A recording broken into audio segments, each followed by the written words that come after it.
심리학자 워니 젤린스키라는 사람이 있습니다. 이 학자가 염려에 대해서 연구를 했습니다. 그 연구 결과가 이렇게 나왔습니다. 그의 이제 저서에서 발표된 내용인데요. 걱정의 40%는 절대 현실로 일어나지 않고, 걱정의 30%는 이미 일어난 일에 대한 것이고, 걱정의 22%는 안 해도 될 사소한 것이고, 걱정의 4%는 우리의 힘으로 어쩔 도리가 없는 것이고, 나머지 걱정의 4%는 우리가 바꿀 수 있는 것이다.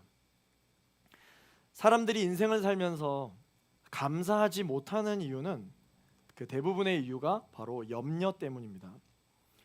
염려란 무엇인가? 염려란 일어나지 않았으면 하지만 꼭 일어날 것만 같은 일들을 골똘히 생각하는 것을 염려라고 이야기를 합니다. 그렇지만 사람이 염려하지 않고 어떻게 살 수가 있겠습니까? 어쩌면 염려하기 위해 태어났다라고 이야기해도 과언이 아닐 정도로 우리는 염려하지 않고 사는 날이 있나 싶습니다. 이번 염려가 끝나면 이제 염려가 없을 것만 같은데 어느 날 정신 차려 보니까 또 새로운 염려를 하고 있는 자신을 발견하게 됩니다. 실패를 경험하면 재기를 염려하고, 성공을 경험하면 추락할까 염려하고 있습니다. 못해도 염려고 잘해도 염려합니다. 학창 시절 때에는 장래를 염려하고, 청년 때에는 당장 내년을 또 염려합니다. 그렇게 내년이 되면 우리는 또 다음 해를, 노후를 염려하겠죠. 전도서 2장 22절부터 23절까지 말씀을 우리 같이 한번 읽어보겠습니다. 시작. 사람이 그토록 애쓰고 해 아래에서 마음이 쓰라리기까지 노력해 얻는 것이 과연 무엇인가? 그 인생은 내내 고달프고 뼈를 깎는 고통이다. 밤에도 그 마음이 쉬지 못하니 이것도 역시 허무하구나. 솔로몬의 고백입니다. 모든 부와 명예, 지혜까지 다 얻은 왕 솔로몬도 염려하면서 고백하는 말입니다. 이 염려의 특징이 있습니다. 염려의 특징은 감사를 몰아냅니다. 염려의 특징은 내 입에서 감사를 말하지 못하게 만듭니다. 하나님의 사람들은 그렇다면 이 염려를 어떻게 다뤄야 되는가? 성경을 보면은 사람은 염려할 수 있다, 감사도 어려울 수 있다, 이렇게 애매모호하게 말씀하시지 않고 단호하게 말씀하십니다. 염려하지 말라, 감사하라, 이렇게 명확하게 말씀을 하십니다. 오늘 본문을 통해서 우리가 한 단어를 꼭 기억했으면 좋겠습니다. 그것이 무엇이냐면 저 따라서 한번 고백해 보겠습니다. 미리 감사하라. 감사하긴 하는데 미리 감사한다. 이게 여러분 어떤 의미일까요? 감사란 무엇인가? 여러분, 감사는 순간적인 상황에 따른 어떤 좋은 기분, 어떤 고마운 감정 정도, 그런 게 감사가 아닙니다. 감사란 무엇이냐면 삶을 해석하는 방식이고, 감사란 이 세계를 바라보는 관점입니다.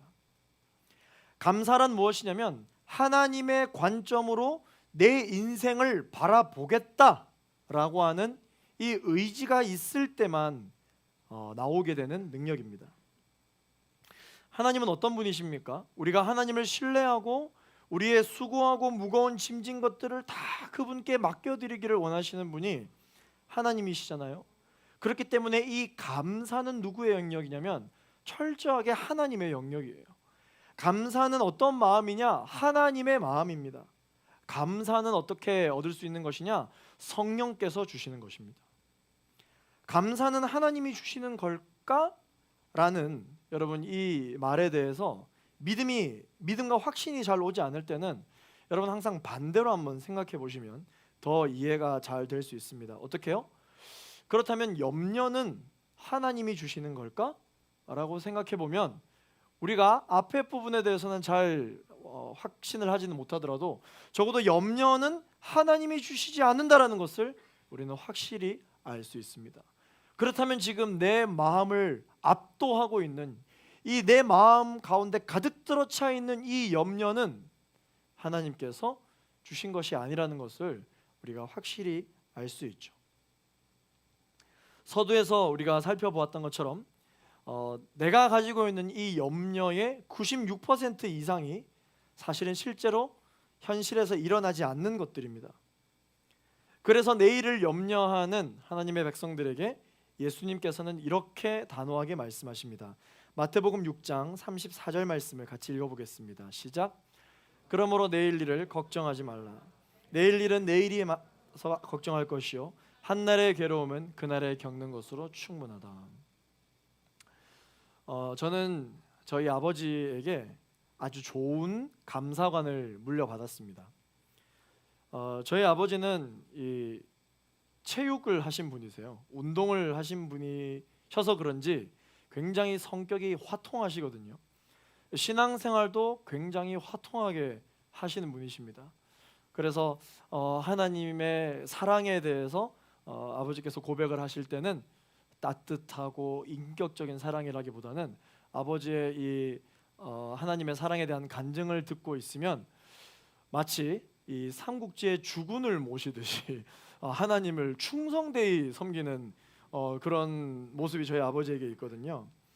제가 이제 염려할 때마다 아버지께서 제게 해주신 말씀이 있습니다. 아들, 이 결과의 노예가 되지 마라. 우리 인간은 그저 후회 없도록 최선을 다하면 되는 거다. 그리고 결과는 하나님께 맡겨. 그리고 너는 까짓 거 해보는 거야 라고 늘 위로를 해주셨습니다. 그러나 끝에 한 말이 항상 제 마음에 남았어요. 그게 무엇이냐면 한번 해봐. 하나님께 맡기고 한번 해봐. 해보는 거야. 안 된 말고. 이제 그렇게 이야기하셨어요. 항상 이 안 된 말고라는 이 네 어절의 말이 오히려 저를 다시 이렇게 세워주는 귀한 역할을 하곤 했었습니다.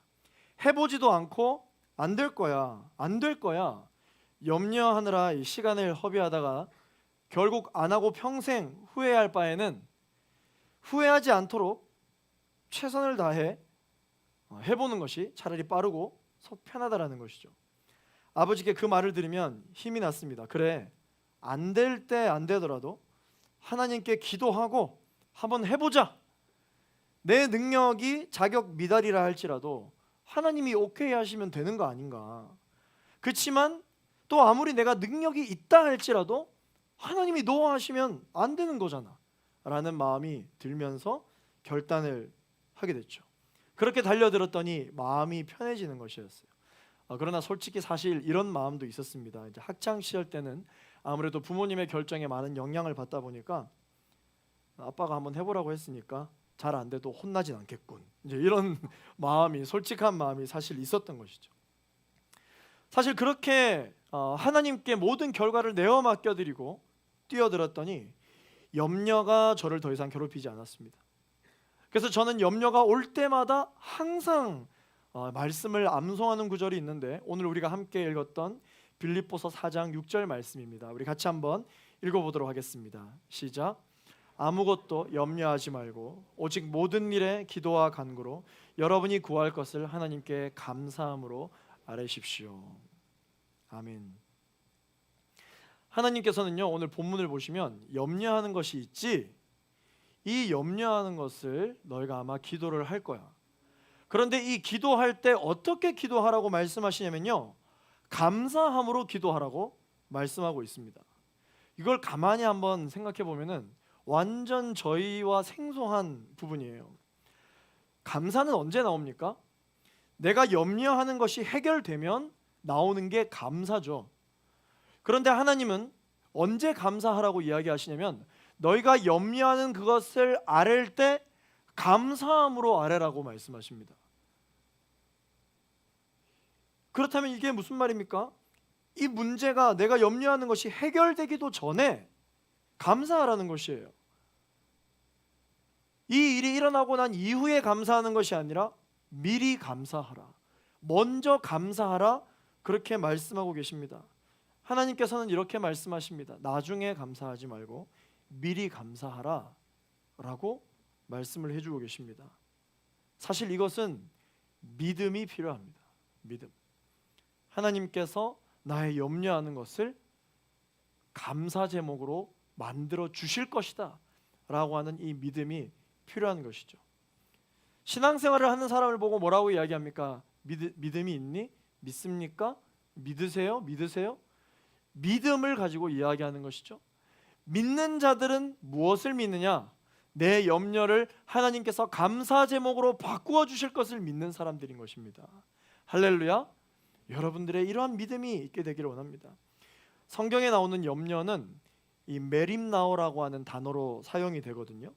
이 메림나오라고 하는 단어는 어떤 뜻이냐면은 문제거리로 인식하고 근심하다, 자신이 통제할 수 없는 것들에 대해서 어떻게 통제할까 근심에 빠지는 쓸데없는 것을 이 염려라는 단어로 쓰게 됩니다. 사람들은 늘 염려합니다. 무엇을 입을까? 무엇을 마실까? 무엇을 먹을까? 어디서 살까? 무엇을 할까? 늘 염려를 하게 됩니다. 예수님께서는 염려하는 믿음의 사람들에게 이렇게 말씀하십니다. 마태복음 6장 25절부터 27절까지 한번 읽어보겠습니다. 시작.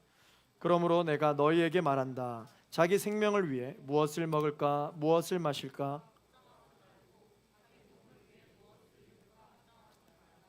생명이 음식보다 소중하고 몸이 옷보다 공중에 나는 저 새들을 보라. 씨를 뿌리지도 거두지도 창고에 쌓아두지도 않지만 하늘에 계신 너희 아버지께서 먹이신다. 너희는 새들보다 얼마나 더 귀하냐. 너희 중 누가 걱정한다고 해서 자기 목숨을 조금이라도 더 연장할 수 있겠느냐.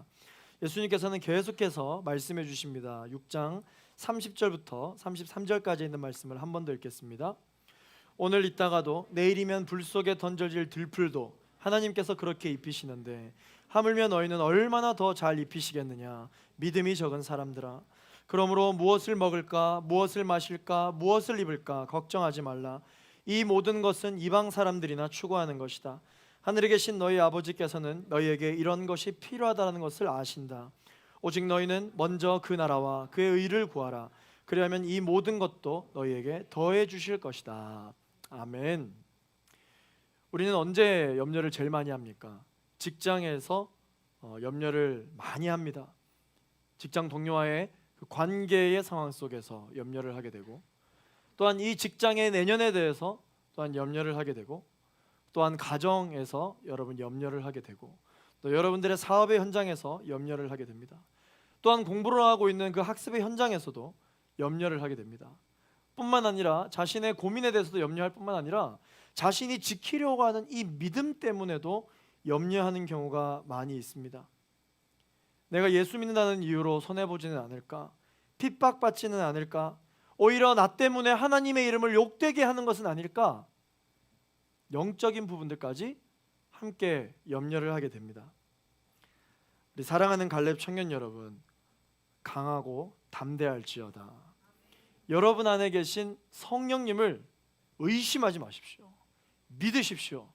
왠 줄 알아요? 성령께서 여러분이 곤란한 상황에 처할 때 할 말을 알려주시는 분이시거든요.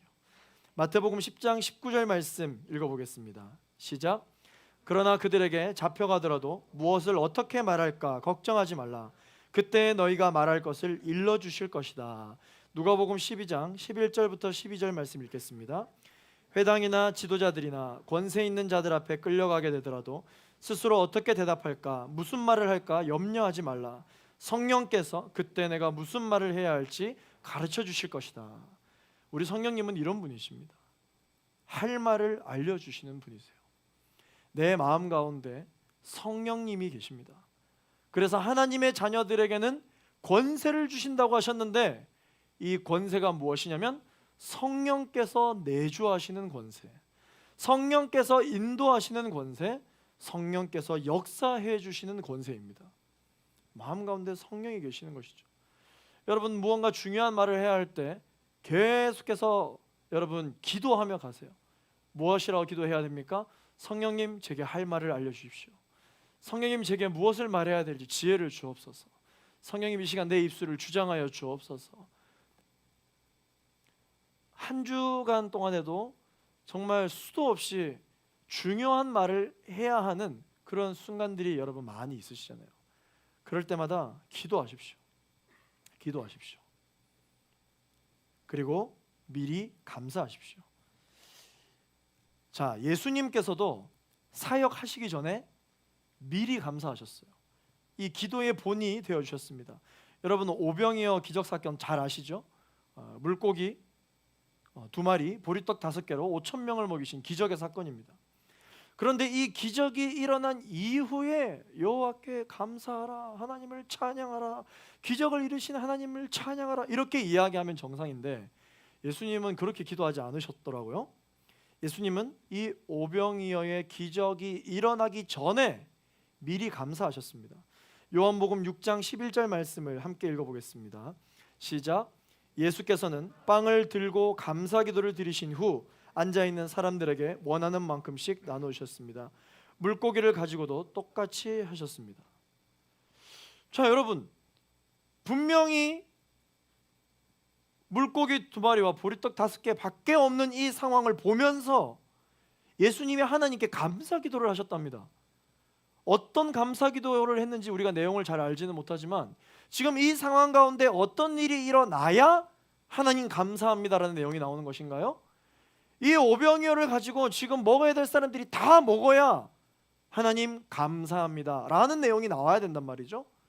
그런데 오병이어의 기적 사건이 일어나기 전에 예수님께서는 미리 감사기도를 하셨어요. 무엇이라고 감사하셨을까요?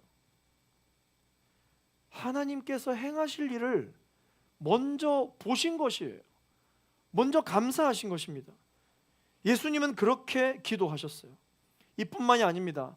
나사로가 죽어서 무덤에 있는데 주님은 그가 살아나오기 전에 먼저 미리 감사하셨어요. 감사하신 이후에 기적이 일어나더라는 것입니다. 요한복음 11장 41절부터 43절까지 말씀을 보겠습니다. 시작. 사람들은 돌을 옮겨 놓았습니다. 예수께서 하늘을 우러러보시고 말씀하셨습니다. 아버지여, 아버지께서 내 말을 들어주신 것을 감사드립니다. 아버지께서는 언제나 내 말을 들어주신다는 것을 내가 압니다. 그러나 지금 이렇게 말하는 것은 여기 둘러서 있는 사람들을 위해서입니다. 아버지께서 나를 보내셨다는 것을 그들로 하여금 믿게 하려는 것입니다. 예수께서 이렇게 말씀하시고 큰 소리로 외치셨습니다. 나사로야, 나오너라. 아멘. 기도 응답의 비결은 미리 감사하는 것입니다. 기적을 경험하는 비결은 미리 감사하는 것입니다. 기도를 하면서도 정말 내 인생에 이런 일들이 일어날까? 라고 생각이 되시겠지만 여러분, 입술로라도 선포하십시오. 내 인생에도 이런 일이 일어나게 해주심에 감사드립니다. 이미 일하고 계신 하나님 감사드립니다. 이게 기적을 경험하는 비결이에요. 이것이 기도 응답을 경험하는 비결입니다. 예수님께서 제자들에게 기도를 가르치실 때 너희가 구한 것은 이미 받은 줄로 믿으라. 받고 나서 믿는 것이 아니라 이미 받은 줄로 믿으라 말씀하시는 것이죠. 또한 이 기도가 응답되어져야 되는 이유가 뭐라고 예수님께서 말씀하고 계십니까? 예수님은 이미 믿는다 이거예요. 예수님은 이미 나사로가 걸어 나올 것을 이미 믿고 있었습니다. 그럼에도 불구하고 하나님께 나사로가 나올 수 있도록 기도를 하시는 이유는 자신의 믿음 없음 가운데 믿음 있게 하기 위해 기도하신 것이 아니라 지금 이 광경을 보고 있는 많은 사람들이 하나님께서 살아계심을 알게 하기 위해서 기도하신다는 것이에요. 그러므로 우리가 염려하고 있는 것을 주님 앞에 기도하는 이유가 무엇입니까? 첫 번째, 하나님이 이미 이 일을 이루실 것이라고 하는 믿음의 고백이 우리의 기도요. 두 번째 이유는 내가 이러한 기도 제목을 가지고 기도하고 있다는 것을 주변 사람들이 알고 있습니다. 내가 예수님을 믿는다라는 것을 가족들이 알고 있어요. 내가 예수님을 믿는다라는 것을 직장 동료들이 알고 있습니다. 내가 예수님을 믿는 사람이라는 것을, 그래서 어떤 염려가 있고 어떤 불안이 있고 어떤 걱정과 문제가 있다라는 것을 내 주변 지인들이 알고 있습니다. 그 사람들이 나의 이 근심과 걱정거리를 통해 하나님이 여전히 살아 역사하고 계시다라는 것을 그들이 알게 하기 위함이라는 것이죠. 이것이 내 기도가 응답되어져야 되는 이유라는 것입니다. 기도의 비결을 말씀해 주고 계십니다. 염려를 다루는 방법을 이야기해주고 계십니다. 기도 응답의 비결은 미리 감사하는 것이요, 기도 응답의 비결은 복음 전파. 내가 기도의 이유가 복음 전파가 될 때 반드시 응답되는 것입니다. 속히 되는 것입니다.